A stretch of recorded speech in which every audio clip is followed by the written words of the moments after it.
So what is BRICS actually? So BRICS அப்படின்னா முதல்ல என்ன நல்லா புரிஞ்சுங்க.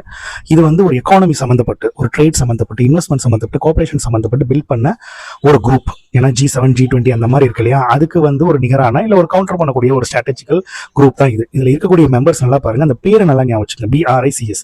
So Bina Brazil, R for Russia, I for India, C for China and S for south Africa. So இந்த particular குரூப்ல இருக்கக்கூடிய population நினைச்சு பாருங்க. இதில் ஒன்றும் இல்லை, இந்தியா அண்ட் சைனாவோட பாப்புலேஷன் மட்டும் யோசிச்சு பாருங்களேன். எவ்வளோ பாப்புலேஷன்? அப்போ பாப்புலேஷன் வைஸும் சரி, எக்கானமி வைஸும் சரி, இது one of the largest group. இது வந்து G7 போன்ற கண்ட்ரிகளுக்கு ஒரு டைரக்ட் சேலஞ்சா இருக்கு.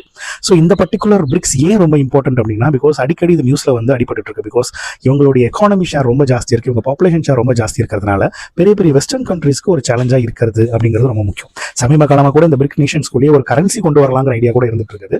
ஸோ அதனால வந்து இது வந்து ரொம்ப ரொம்ப முக்கியமான ஒரு விஷயம். ஸோ இது கொஸ்டின்ஸ் எப்படி வரும் அப்படின்னு நல்லா பார்த்துக்கிட்டீங்கன்னா, இந்த கண்ட்ரிஸ், ஃபாலோயிங் கண்ட்ரீஸ்ல பிரிக்ஸ் கண்ட்ரி இல்லாத கண்ட்ரி எதுன்னு கேட்கலாம், இல்ல சில கண்ட்ரிஸை கொடுத்து இதில் இருக்கிற கண்ட்ரிஸ் எதுன்னு கேட்கலாம்.